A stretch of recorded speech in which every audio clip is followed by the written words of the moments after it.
ओम शांति। मुरली है 29 मार्च 2025।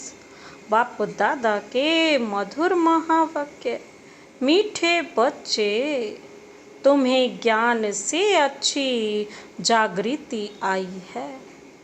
तुम अपने 84 जन्मों को निराकार और साकार बाप को जानते हो। अपने 84 जन्मों को निराकार और साकार ब्रह्मा बाबा को जानते हो। तुम्हारा भटकना बंद हुआ। बाबा क्या कहते? मीठे बच्चे, तुम्हें ज्ञान से अच्छी जागृति आई है। तुम अपने 84 जन्मों को निराकार और साकार बाप को जानते हो। तुम्हारा भटकना बंद हुआ। आज का प्रश्न है, ईश्वर की गत मत न्यारी क्यों गाई हुई है?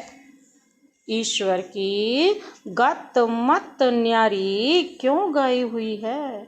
बाबा ने उत्तर दिया, नंबर 1, क्योंकि वह ऐसी मत देते हैं जिससे तुम ब्राह्मण सबसे न्यारे बन जाते हो।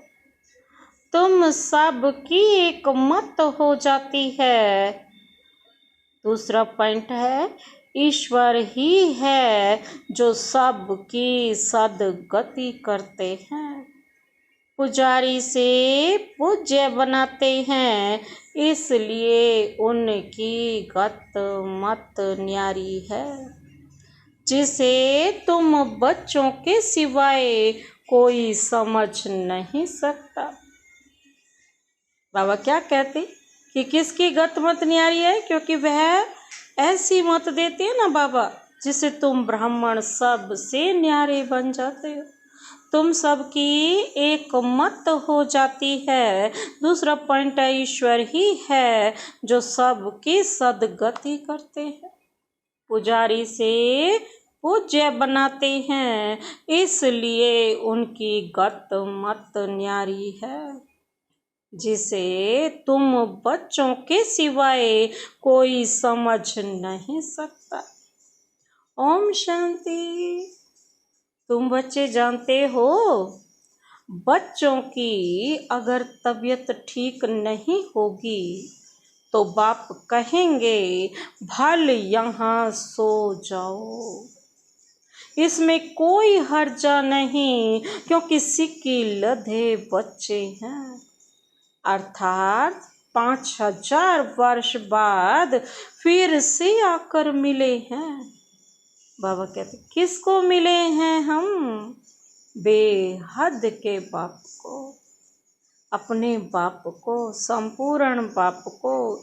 यह भी तुम बच्चे जानते हो, जिनको निश्चय है बरोबर हम बेहद के बाप से मिले हैं। क्योंकि बाप होता ही है एक हद का और दूसरा बेहद का। एक तो इस शरीर का और दूसरा इस आत्मा का, बेहद का। दुख में सब बेहद के बाप को याद करते हैं। सतयुग में एक ही लौकिक बाप को याद करते हैं, क्योंकि वहाँ है ही सुख धाम। लौकिक बाप उसको कहा जाता है जो इस लोक में जन्म देता है। पारलौकिक बाप तो एक ही बार आकर तुमको अपना बनाते हैं। तुम रहने वाले भी बाप के साथ अमर लोक में हो, जिसको परलोक परम धाम कहा जाता है। वह है परे ते परे धाम। स्वर्ग को परे ते परे नहीं कहेंगे। स्वर्ग नरक यहाँ ही होता है। नई दुनिया को स्वर्ग, पुरानी दुनिया को नरक कहा जाता है। अभी है पतित दुनिया। पुकारते भी हैं, हे पतित पावन आओ। सतयुग में ऐसे नहीं कहेंगे। जब से रावण राज्य होता है तब पतित बनते हैं। उनको कहेंगे 5 विकारों का राज्य। सतयुग में है ही निर्विकारी राज्य। भारत को कितनी जबरदस्त महिमा है भारत की, परंतु विकारी होने के कारण भारत की महिमा को जानते नहीं। भारत संपूर्ण निर्विकारी था। बाबा क्या कहते, भारत संपूर्ण निर्विकारी था। जब यह लक्ष्मी नारायण राज्य करते थे, अभी वह राज्य नहीं है ना, तभी तो वो निर्विकारी था। अब क्या है, आधा कल्प निर्विकारी और आधा कल्प विकारी। वह राज्य कहाँ गया, यह पत्थर बुद्धियों को मालूम नहीं। और सभी अपने अपने धर्म स्थापक को जानते हैं। एक ही भारतवासी है जो ना अपने धर्म को जानते न धर्म स्थापक को जानते हैं। और धर्म वाले अपने धर्म को तो जानते हैं, परंतु वह फिर कब स्थापन करने आएंगे यह नहीं जानते। सिख लोगों को भी यह पता नहीं है कि हमारा सिख धर्म पहले था नहीं, गुरु नानक ने आकर स्थापन किया तो जरूर फिर सुख धाम में नहीं रहेगा। तब ही गुरु नानक आकर फिर स्थापन करेंगे, क्योंकि वर्ल्ड की हिस्ट्री ज्योग्राफी रिपीट होती है ना। क्रिश्चियन धर्म भी नहीं था, फिर स्थापना हुई। पहले नई दुनिया थी, एक धर्म था, सिर्फ तुम भारतवासी ही थे। एक धर्म था, फिर तुम 84 जन्म लेते लेते यह भी भूल गए हो कि हम ही देवता थे। फिर हम ही 84 जन्म लेते हैं, तब बाप कहते हैं तुम अपने जन्मों को नहीं जानते हो। मैं बतलाता हूँ, आधा कल्प राम राज्य था, फिर रावण राज्य हुआ है। पहले है सूर्यवंशी घराना, फिर चंद्रवंशी घराना, राम राज्य। सूर्यवंशी लक्ष्मी नारायण के घराने का राज्य था। जो सूर्यवंशी लक्ष्मी नारायण के घराने के थे, 184 जन्म ले अभी रावण के घराने के बने हैं। आगे पुण्यात्माओं के घराने के थे, अभी कहाँ बन गए, पापात्माओं के घराने के बने हैं।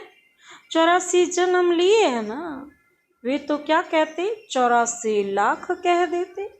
अब 84 लाख का कौन बैठ विचार करेंगे, इसलिए कोई का विचार चलता ही नहीं। अभी तुमको बाप ने समझाया है, तुम बाप के आगे बैठे हो। निराकार बाप और साकार बाप दोनों ही भारत में नामी ग्रामी हैं, गाते भी हैं, परंतु बाप को जानते नहीं हैं। अज्ञान नींद में सोए पड़े हैं, ज्ञान से जागृति होती है। रोशनी में मनुष्य कभी धक्का नहीं खाते, अंधियारे में धक्के खाते रहते। भारतवासी पूज्य थे, अब पुजारी हैं। लक्ष्मी नारायण पूज्य थे ना, वे किसकी पूजा करेंगे, अपना चित्र बनाए अपनी पूजा तो नहीं करेंगे ना, यह हो नहीं सकता। तुम बच्चे जानते हो हम ही पूज्य, सो फिर कैसे पुजारी बनते हैं। यह बातें और कोई समझ नहीं सकते। बाप ही समझाते हैं, इसलिए कहते भी हैं, ईश्वर की गत मत न्यारी है। अभी तुम बच्चे जानते हो, बाबा ने हमारी सारी दुनिया से गत मत न्यारी कर दी है। सारी दुनिया में अनेक मतांतर हैं, यहाँ तुम ब्राह्मणों की है एक मत। ईश्वर की मत और गत अर्थात सदगति। सदगति दाता एक ही बाप है, गाते भी हैं सर्व का सदगति दाता राम। परंतु समझते नहीं कि राम किसको कहा जाता है। कहेंगे जिधर देखो राम ही राम रहता है। इसको कहा जाता है अज्ञान अंधियारा। अंधियारे में है दुख और सोझरे में है सुख। अंधियारे में ही पुकारते हैं ना, बंदगी करना माना बाप को बुलाना। भीख मांगते हैं ना, देवताओं के मंदिर में जाकर भीख मांगना हुआ ना। सतयुग में भीख मांगने की दरकार नहीं। भिखारी को इंसॉल्वेंट कहा जाता है। बाबा कहते, सतयुग में तुम कितने सॉल्वेंट थे, उसको कहा जाता है सॉल्वेंट। और भारत अभी क्या बन गया है, इनसॉल्वेंट। यह भी बाबा कहते कोई समझते नहीं है। कल्प की आयु उल्टी सिल्टी लिख देने से मनुष्यों का माथा ही फिर गया है। बाप बहुत प्यार से बैठ समझाते हैं और कल्प पहले वाली बाबा कहते कल्प पहले ही भी बच्चों को समझाया था। मुझ पतित पावन बाप को याद करो तो तुम पावन बन जाएंगे। पतित कैसे बने हो, विकारों की खाद पड़ी है, सब मनुष्य जंक खाए हुए हैं। अब वह जंक कैसे निकले, मुझे याद करो। देह अभिमान छोड़ देही अभिमानी बनो। अपने को आत्मा समझो, पहले तुम हो आत्मा, फिर शरीर लेते हो। आत्मा तो अमर है ना, शरीर मृत्यु को पाता है। सतयुग को कहा जाता है अमर लोक और कलयुग को कहा जाता है मृत्यु लोक। दुनिया में यह कोई भी नहीं जानते कि अमर लोक था, फिर मृत्यु लोक कैसे बना। अमर लोक अर्थात अकाले मृत्यु नहीं होती, वहाँ आयु भी बड़ी रहती है। वह है ही पवित्र दुनिया। बाबा कहते तुम राज ऋषि हो, ऋषि पवित्र को कहा जाता है। और तुमको पवित्र किसने बनाया, उनको तो बनाते हैं शंकराचार्य, और तुमको कौन बना रहे हैं, शिवाचार्य। यह कोई पढ़ा हुआ नहीं है, इन द्वारा तुमको शिव बाबा आकर पढ़ाते हैं। शंकराचार्य ने तो गर्भ से जन्म लिया, कोई ऊपर से अवतरित नहीं हुआ। बाप तो इनमें प्रवेश करते हैं, आते हैं जाते हैं, मालिक हैं। जिसमें चाहे उनमें जा सकते हैं। बाबा ने समझाया है, कोई का कल्याण करने अर्थ मैं प्रवेश कर लेता हूँ, आत्मा तो पतित तन में ही हूँ ना। आता तो पतित तन में ही हूँ ना। बाबा कहते पतित दुनिया में ही बुलाते हो, पतित मनुष्य ही बुलाते हैं। तो बाबा कहते मुझे तो आना भी पतित तन में ही है। बहुतों का कल्याण करता हूँ ना, बच्चों को समझाया है। माया भी कम नहीं है। कभी कभी ध्यान में माया प्रवेश कर उल्टा सुल्टा बुलवाती रहती है। इसलिए बच्चों को बहुत संभाल करनी है। कईयों में जब माया प्रवेश कर लेती है तो कहते हैं मैं शिव हूँ, फलाना हूँ। माया बड़ी शैतान है। समझदार बच्चे अच्छी रीति समझ जाएंगे कि यह किसका प्रवेश है। शरीर तो उनका मुकर्रर यह है ना, फिर दूसरे का हम सुने ही क्यों। अगर सुनते हो तो बाबा से पूछो यह बात राइट है व नहीं। बाप झट समझा देंगे। कई ब्राह्मणियां भी इन बातों को समझ नहीं सकती कि यह क्या है। कोई में तो ऐसी प्रवेशता होती है जो चमाट भी मार देते हैं, गालियां भी देने लग पड़ते हैं। अब बाप गाली थोड़े ही देंगे। इन बातों को भी बाबा कहते कई बच्चे समझ नहीं सकते।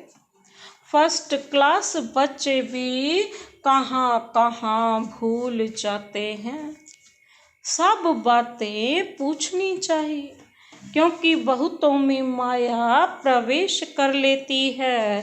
फिर ध्यान में जाकर क्या क्या बोलते रहते हैं। इसमें भी बड़ा संभालना चाहिए। बाप को पूरा समाचार देना चाहिए। फलाने में मम्मा आती है, फलाने में बाबा आते हैं। इन सब बातों को छोड़ बाप का एक ही फरमान है कि माँ में कम याद करो। बाप को और सृष्टि चक्र को याद करो। रचयिता और रचना का सिमरण करने वाले की शक्ल सदैव हर्षित रहेगी। बहुत हैं जिनका सिमरण होता नहीं है। कर्म बंधन बड़ा भारी है। विवेक कहता है जब कि बेहद का बाप मिला है। कहते हैं मुझे याद करो, तो फिर क्यों ना हम याद करें। कुछ भी होता है तो बाप से पूछो, बाप समझाएंगे। कर्म भोग तो अभी रहा हुआ है ना, कर्मातीत अवस्था हो जाएगी तो फिर तुम सदैव हर्षित रहेंगे। तब तक कुछ ना कुछ होता है। यह भी जानते हो मिरुआ मौत मलू का शिकार, विनाश होना है ना। तुम फरिश्ते बनते हो, बाकी थोड़े दिन इस दुनिया में हो, फिर तुम बच्चों को यह स्थूल वतन भासेगा नहीं। बाबा कहते हैं कुछ ही समय। अब तो बाबा कहते हैं शुरुआत हो चुकी है विनाश की। सूक्ष्म वतन और मूल वतन भासेगा। सूक्ष्म वतन वासियों को कहा जाता है फरिश्ते, क्योंकि उनका बुद्धि ही कहाँ ऊपर लटकी रहती है। फरिश्ते बन करके रहते हैं इस दुनिया से उपराम। यह बहुत थोड़ा समय बनते हो, जबकि तुम कर्मातीत अवस्था को पाते हो। कर्म करते करते बुद्धि बाप के पास। सूक्ष्म वतन में हड्डी मांस तो होता नहीं। हड्डी मांस नहीं तो बाकी क्या रहा, सिर्फ सूक्ष्म शरीर होता है लाइट का। ऐसे नहीं कि निराकार बन जाते हैं। निराकार तो मतलब ज्योति बिंदु नहीं, सूक्ष्म आकार होता है लाइट का। वहाँ की भाषा मूवी चलती है, बस मूवी चलती रही। आत्मा आवाज से परे है, उसको कहा जाता है स्टिल वर्ड। सूक्ष्म आवाज होता है ना, और यहाँ क्या है, टॉकी, फिर मूवी, फिर है साइलेंस, बिल्कुल डेड साइलेंस, शांति धाम में। यहाँ टॉक चलता है, यह ड्रामा का बना बनाया पार्ट है। वहाँ है साइलेंस, वह है मूवी, और यह है टॉकी। इन तीनों लोगों को भी याद करने वाले कोई विरले होंगे। बाप समझाते हैं, बच्चे सजाओं से छूटने के लिए कम से कम 8 घंटा कर्म योगी बन कर्म करो, 8 घंटा आराम करो, और 8 घंटा बाप को याद करो। अब तो पूरे 8 घंटों को डिवाइड कर दिया। 8 घंटा कर्म योगी बनकर रहो, 8 घंटा आराम करो, और 8 घंटा बाबा को याद करो। इसी प्रैक्टिस से ही बाबा कहते तुम पावन बन जाएंगे। नींद करते हो, वह कोई बाप की याद नहीं है, वो तो डेड साइलेंस, अनेकों विचार चलते, सपनों में खोए रहते, वो तो बाबा को याद ही नहीं किया ना। फिर बाबा कहते नींद तो याद नहीं है।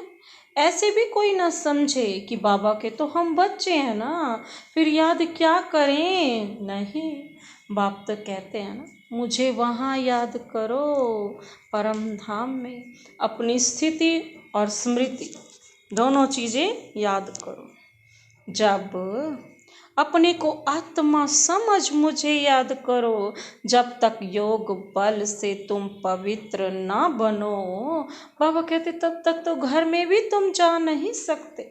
नहीं तो फिर सजाएं खाकर जाना होगा। सूक्ष्म वतन मूल वतन में भी जाना है, फिर आना है स्वर्ग में। बाबा ने समझाया है, आगे चल अखबारों में भी पढ़ेगा, अभी तो बहुत टाइम है। इतनी सारी राजधानी स्थापन होती है। कहते हैं ना, south north east west Bharat का कितना है। अब अखबारों द्वारा ही आवाज निकलेगा। बाप कहते हैं मुझे याद करो तो तुम्हारे पाप कट जाएंगे। बुलाते भी है ना, हे पतित पावन लिबरेटर, हमको दुख से छुड़ाओ। बच्चे जानते हैं ड्रामा प्लान अनुसार विनाश भी होना है। इस लड़ाई के बाद फिर शांति ही शांति होगी, सुख धाम हो जाएगा, सारी उथल पाथल हो जाएगी। सतयुग में होता ही है एक धर्म, कलयुग में है अनेक धर्म। यह तो कोई भी समझ सकते। सबसे पहले आदि सनातन देवी देवता धर्म था। जब सूर्यवंशी थे तो चंद्रवंशी नहीं थे, फिर चंद्रवंशी होते हैं। पीछे यह देवी देवता धर्म ही प्राय लोप हो जाता है। पीछे फिर और धर्म वाले आते हैं, वह भी जब तक उन्हों की संस्था वृद्धि को पाए तब तक मालूम थोड़े ही पड़ता है, पता ही नहीं चलता। अभी तुम बच्चे सृष्टि के आदि मध्यांत को जानते हो। तुमसे पूछेंगे सीढ़ी में सिर्फ भारतवासियों को क्यों दिखाया है? बोलो, यह खेल है ही भारत पर। भारत ही तो सोने की चिड़िया थी ना। आधा कल्प है उन्हों का पार्ट, बाकी द्वापर कलयुग में अन्य सब धर्म आते हैं। गोले में यह सब नॉलेज है, गोला तो बड़ा फर्स्ट क्लास है। सतयुग त्रेता में है श्रेष्ठाचारी दुनिया, द्वापर कलयुग में है भ्रष्टाचारी दुनिया। अभी तुम संगम पर हो, यह ज्ञान की बातें हैं। यह 4 युगों का चक्र कैसे फिरता है, यह किसको पता नहीं है। सतयुग में लक्ष्मी नारायण का राज्य होता है, इन्हों को भी यह थोड़े ही पता रहता है कि सतयुग के बाद फिर त्रेता होना है। त्रेता के बाद फिर द्वापर कलयुग आना है। यहाँ भी मनुष्यों को बिल्कुल पता नहीं, भल कहते हैं, परंतु कैसे चक्र फिरता है यह कोई नहीं जानते हैं। तब कहते हैं कोई नहीं जानते, इसीलिए बाबा ने समझाया है सारा गीता पर जोर रखो। सच्ची गीता सुनाने से स्वर्गवासी बनते हैं। यहाँ शिव बाबा खुद सुनाते हैं, वहाँ मनुष्य पढ़ते हैं। गीता भी सबसे पहले तुम पढ़ते हो। भक्ति में भी पहले पहले तो तुम जाते हो ना। शिव के पुजारी पहले तुम बनते हो। तुमको पहले पहले पूजा करनी होती है अव्यभिचारी एक शिव बाबा की। सोमनाथ मंदिर और किसकी ताकत थोड़े ही बनाने की। बोर्ड पर कितने प्रकार की बातें लिख सकते हैं, यह भी लिख सकते हैं। भारतवासी सच्ची गीता सुनने से सचखंड के मालिक बनते हैं। अभी तुम बच्चे जानते हो, हम सच्ची गीता सुनकर स्वर्गवासी बन रहे हैं। जिस समय तुम समझाते हो तो कहते हैं हाँ बरोबर ठीक है। बाहर गए खल्लास, वहाँ की वहाँ रही अच्छा। मीठे मीठे सिकिलधे बच्चों प्रति मात पिता बाप दादा का याद प्यार और गुड मॉर्निंग। रूहानी बाप की रूहानी बच्चों को नमस्ते। हम रूहानी बच्चों की रूहानी बाप दादा को नमस्ते नमस्ते नमस्ते। Good morning. शुक्रिया बाबा शुक्रिया। धारणा के लिए मुख्य सार है। पहला पॉइंट है रचयिता और रचना का ज्ञान सिमरण कर सदा हर्षित रहना है। याद की यात्रा से अपने पुराने सब कर्म बंधन काट कर्मातीत अवस्था बनानी है। रचयिता और रचना का ज्ञान सिमरण कर सदा हर्षित रहना है। याद की यात्रा से अपने पुराने सब कर्म बंधन काट कर्मातीत अवस्था बनानी है। दूसरा पॉइंट है ध्यान दीदार में माया की बहुत प्रवेशता होती है, इसीलिए संभाल करनी है। बाप को समाचार दे राय लेनी है, कोई भी भूल नहीं करनी है।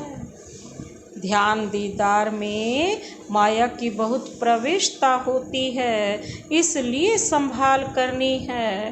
बाप को समाचार दे राय लेनी है, कोई भी भूल नहीं करनी है। आज का वरदानी हाथ शिव बाबा का अपने सिर पर अनुभव करते हुए यह वरदान अपने में समाते हैं। अपनी शुभ भावना द्वारा निर्बल आत्माओं में बल भरने वाले सदा शक्ति स्वरूप भव। अपनी शुभ भावना द्वारा निर्बल आत्माओं में बल भरने वाले सदा शक्ति स्वरूप भव। विस्तार है, सेवाधारी बच्चों की विशेष सेवा है स्वयं शक्ति स्वरूप बनना और सर्व को शक्ति स्वरूप बनाना, अर्थात निर्बल आत्माओं में बल भरना। इसके लिए सदा शुभ भावना और श्रेष्ठ कामना स्वरूप बनो। शुभ भावना का अर्थ यह नहीं कि किसी में भावना रखते रखते उसके भाववान हो जाओ, यह गलती नहीं करना। शुभ भावना भी बेहद की हो।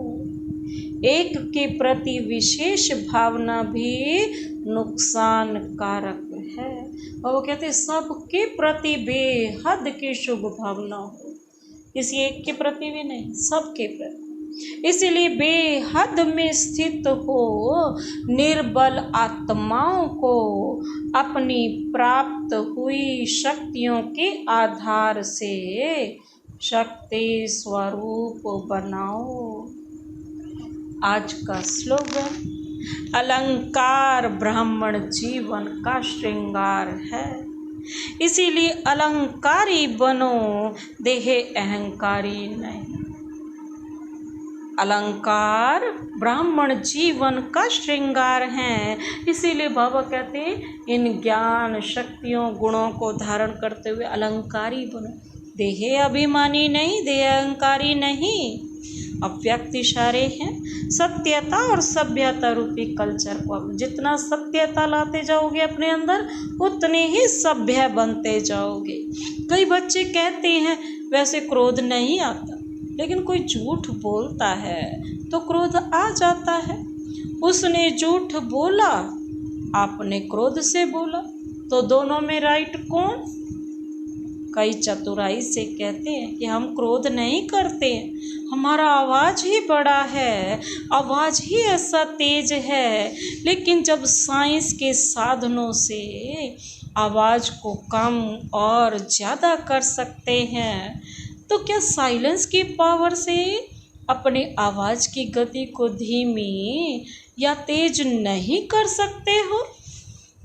बाबा कह रहे हैं अपनी आवाज़ को भी इतना धीमा कर दो। इसीलिए तो बाबा का वो स्लोगन है ना, कम बोलो, धीरे बोलो, मीठा बोलो।